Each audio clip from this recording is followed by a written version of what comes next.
Economists say every day is for the thief, one day for the owner of the house. But ICPC, the Anti-Corruption Commission, has reversed the role. It is now every day for the owner of the house. If you're involved in bribery, over-invoicing, or any shady deal, the day of reckoning has come. ICPC, the Anti-Corruption Commission, is watching you.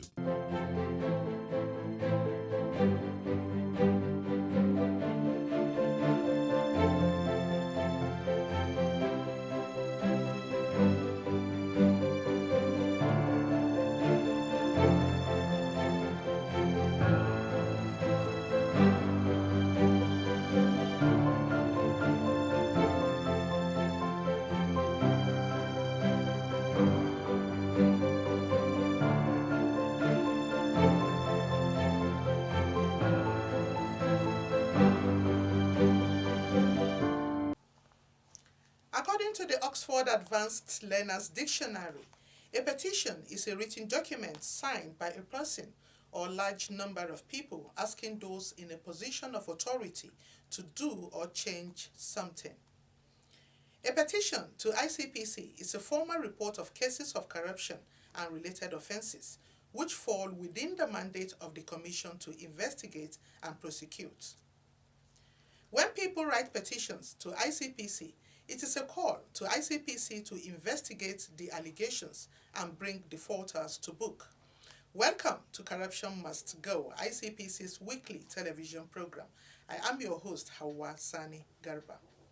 Today on the program, we shall examine the steps a petition to ICPC has to go through from when it is first received until it is charged to court, which we can refer to as ICPC's petition cycle. First, Ruth Awodi is standing by with updates on happenings around the Commission. Over to you, Ruth.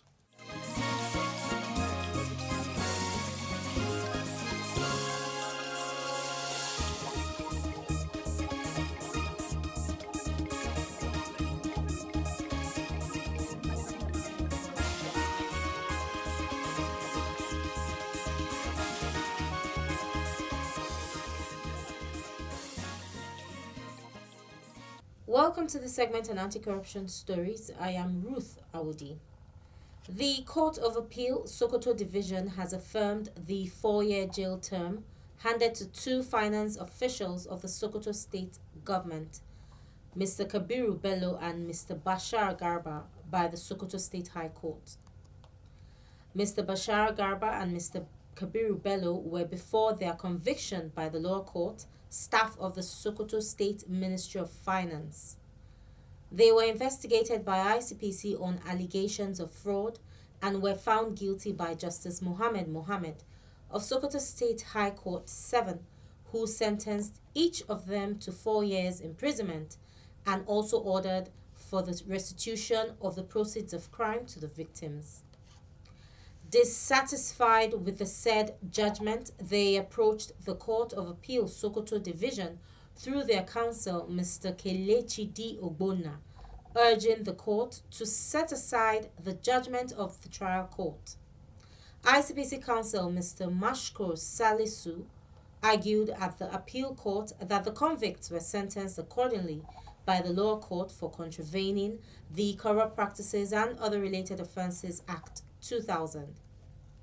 Having listened to the arguments from both counsel, the appeal court, in a unanimous decision, upheld the judgment of the lower court and dismissed the convicts' appeal for lack of merit.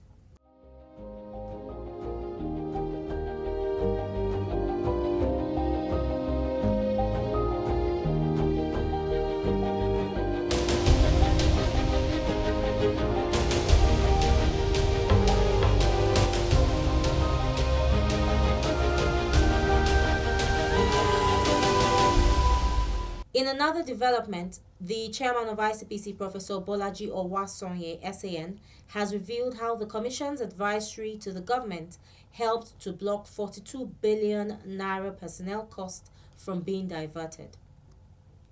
He further disclosed that in 2020, the Commission issued another advisory to the Federal Ministry of Finance to restrain the sum of 147 billion naira through the issuance of a negative warrant as a result of surpluses found in MDA's personnel cost funds. The chairman made the disclosure while addressing the House of Representatives hearing committees on anti-corruption and public service matters to investigate the high level of corruption on nominal rolls of MDAs in the country. In 2019, we reviewed 208 agencies that are funded from the public treasury, and we found out that there were huge surpluses of personnel costs after the payment of salaries and wages. Based on these findings, about 42 billion on spent surplus allocation was blocked based on our advisory to government from abuse. Usually what happens is that if everybody has been paid their salary for the month, as we know, government releases salary on a monthly basis. So if salaries have been released for the month and you have huge excesses, and it's not because people have retired or people died and nobody is being owed salary and there's still plenty of money on the salary, it is indicative that something has gone wrong and that the payroll, the nominal roll, most likely had been padded. We also found out that this surplus personnel cost fund is largely due to fraud. If an MDA has 100 staff and budgets for 200 without justification, and government releases money for 200, and then the extra 100 is diverted one way or the other, of course that is indicative of fraud. Professor Owasonye added that the fallout of the system study and review conducted by ICPC over the years had helped the Commission discover certain information that could help it carry out either preventive or enforcement measures which would ultimately lead to reforms. We looked very closely when we started this exercise at the health sector and educational institutions. And we found, for example, the padding of nominal roll, including the manipulation of employee numbers on the nominal roll, and the number of staff to which they outsourced services or that were involved in what they call local. These are for medical institutions. These are temporary medical personnel that are engaged to fill existing gaps. Granted that it is very difficult to fully anticipate the number you will need in any fiscal year, but when it is excessive and you find out that the funds allocated for that purpose is used for other activities, it then tells you that it has been inflated. In some MDAs, we noticed that the removal, the exit and re-entry of names and replacement of names in payroll was somewhat rampant beyond reasonable expectation. The time that personnel will retire from service is often very well known. Indeed, the way it is configured now, it is that when you are 35 years or you are 60, there is an electronic alert, so you are automatically blocked.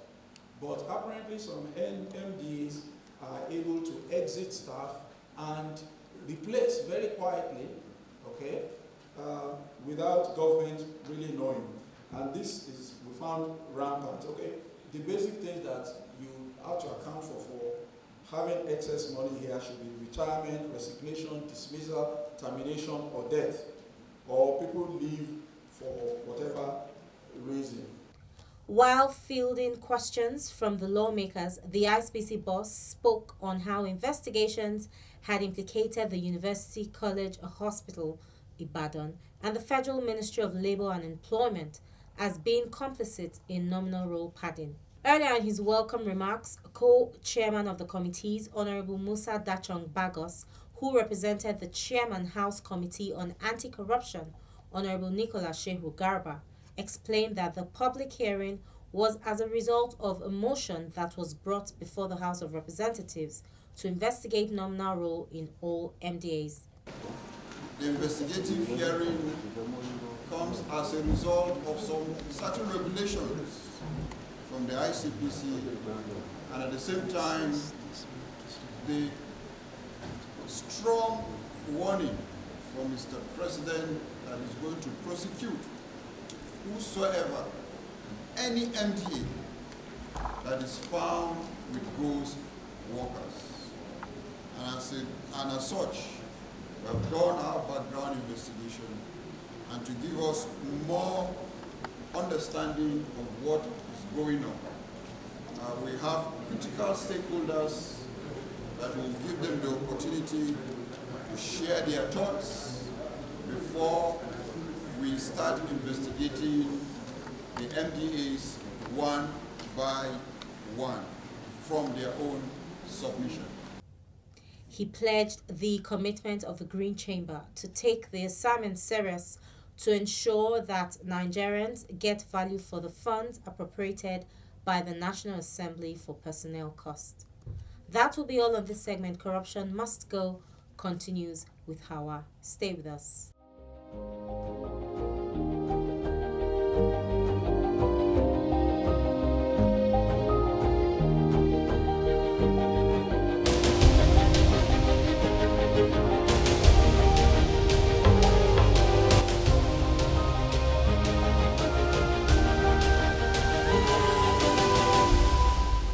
If you are just tuning in, this is Corruption Must Go, and our focus is on ICPC's petition cycle. Often, when an individual submits his or her petition to the Commission, they expect expedited action, and it is within the right of every petitioner to have such expectation. However, it is imperative to know what ICPC requires to make the investigations of the petitions easy, and to explain the different steps a petition passes through before it is finally charged to court for prosecution. The entire process starts with how the petition is written, the content of the petition, and what the petition is all about. Mr. Hakeem Folaromi, head of the ICPC Petitions Registry, is on hand to guide us into the initial stages a petition passes through. When a petition is received by the ICPC, it will first of all be attended to by the Honorable Chairman, and thereafter you direct that the petition be processed. So the petition with its endorsement will now be sent down to the Director of Special Services Department, who will now authorize the petition registry to process further. The processes are a bit extensive because the processing of the petition involves a wide range of activities. The first thing we do is that we first of all confirm that petition is already scanned and stored in the electronic document management system of the Commission. Once we have confirmed that, we take a step further to verify whether or not the petition is already in our archive. If the petition is already existing in the archive and we have already opened file for it, we match. Or if it is a new petition, we then assign a unique identity number to the petition. Thereof, we open file, and from there direct that the petition be acknowledged, and the petition, once it is assented to by the chairman, he passes it on to the Director of Special Services Department, who then authorizes that the petition be processed. And when the petition gets to the registry, the first thing we do is first of all to confirm whether or not there's a related petition on the subject matter. If none existed, then we'll go ahead to assign petition number and open file accordingly. We open two files for the process of the petition. One is the main file, then we open another duplicate file, which we call the opinion file. It is the opinion file that goes out to other necessary departments. And the essence of that is to ensure that there's a backup of the original copy of the petition. The duplicate copy will go out for necessary processing and for necessary opinion to be preferred on the petition, which will now determine whether or not the petition will be investigated or not. If it is investigated, if the chairman approves that the petition be investigated, then a case file will be generated, and it goes on all through till when the petition, when the petition is now sent, either sent for prosecution after investigation, and if in the course of investigation they find out that the petition is not, that the findings, the facts are not enough to establish a prima facie case, then they send it back to the chairman. The chairman now say, okay, the petition should be closed. And after that, the petition comes back to us, so the file comes back to us and we close. Welcome back. If you are just joining us, this is Corruption Must Go, and our focus is on ICPC's petitions cycle. Sending petitions to the Commission is one of the ways the public can get involved in the fight against corruption. But then, are there specific details that a petition should contain to fast-track its investigation and bring it to the point of success? What types of petitions does ICPC handle or not handle? What happens to a petition after it is sent to ICPC? The Director of Special Services Department, Mrs. Grace Agaibi, speaks on this and more.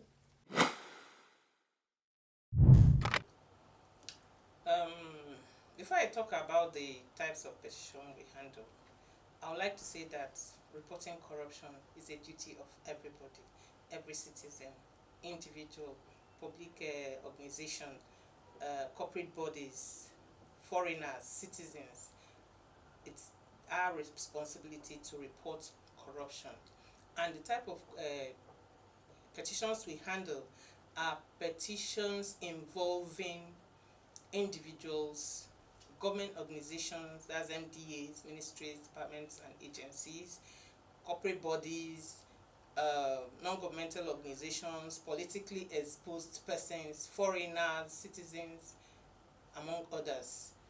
And the type of corruption are those relating to bribery, gratification, extortion, misappropriation of funds, embezzlement of funds, cross-border fraud, visa scam, money laundering, living above means, use of office for unfair advantage, and others. After petitions are sent to ICPC, the first thing that is done is to acknowledge receipt of that petition, telling the petitioner we have received your petition and we are giving it the necessary attention. After that, the petition is processed and vetted by the gatekeeping department of the commission, which is the one I heard, to determine whether the petition is within the mandate of the commission or it's not within the mandate of the commission.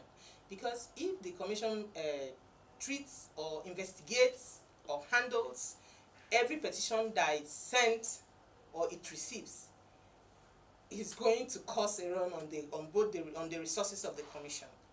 So we have to vet it to determine the ones that are within our mandate. If the petition is within our mandate, then it is recommended for investigation, and if approved by the Honorable Chairman, investigation activities commences. But if it is not within our mandate, but falls within the mandate of any other law enforcement or agency, the petition is referred to that agency to treat or investigate and revert to the commission so that we can update our records. Welcome back. We are still discussing ICPC's petition cycle. After a petition is received and reviewed, It is sent for investigation during which the particular offense of corruption and the suspects are identified. How does the Commission conduct its investigations to establish a prima facie case? And what are the next steps after the investigations? Again, Mrs. Grace Agaibe explains further. What happens after investigation of a petition is that if a prima facie case is established, the petition is the case is sent for investigation. At this time, we don't call it a petition. At this stage, we call it becomes a case. A petition should have the name and address of the petitioner. It should have a date. Should have the title of the petition, and then the content should be the allegations or the incidents of corruption that the petitioner is reporting, and then the address and names of the respondent, and the petitioner should also attach documents, photographs, evidence to buttress the allegations he is making, because that helps the Commission to decide on whether to handle the petition or not, whether to investigate or not, because the weight of what you attach helps in making a decision on whether to handle the case or not. And then, though the Commission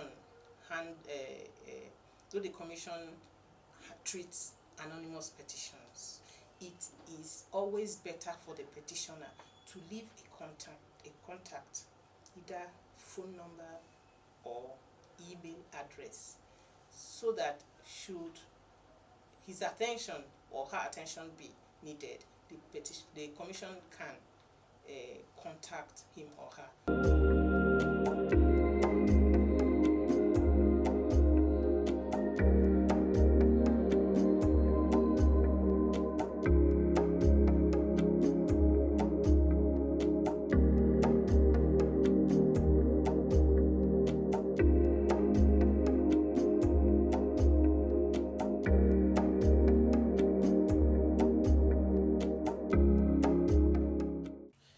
You are still watching Corruption Must Go, and our focus is on ICPC's petition cycle.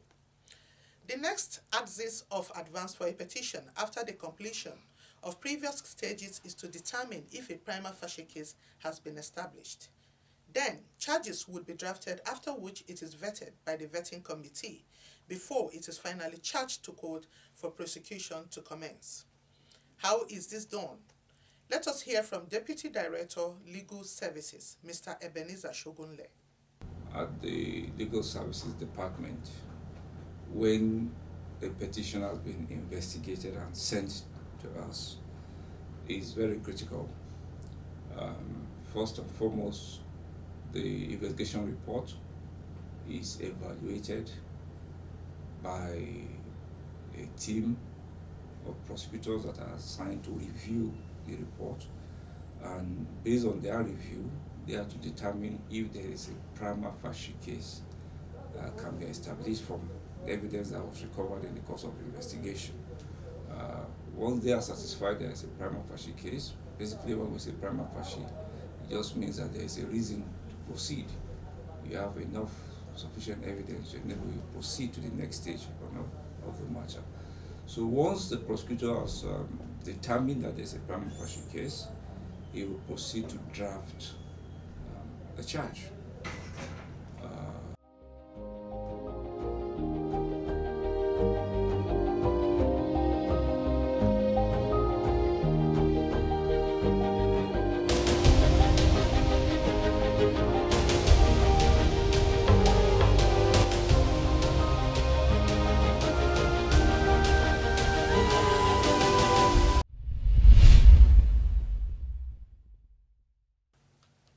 Petitioner may think that his petition is unnecessarily dragging, it is important to assert that all these processes and procedures a petition goes through are to catalyze the successful prosecution of cases when they are eventually charged to court.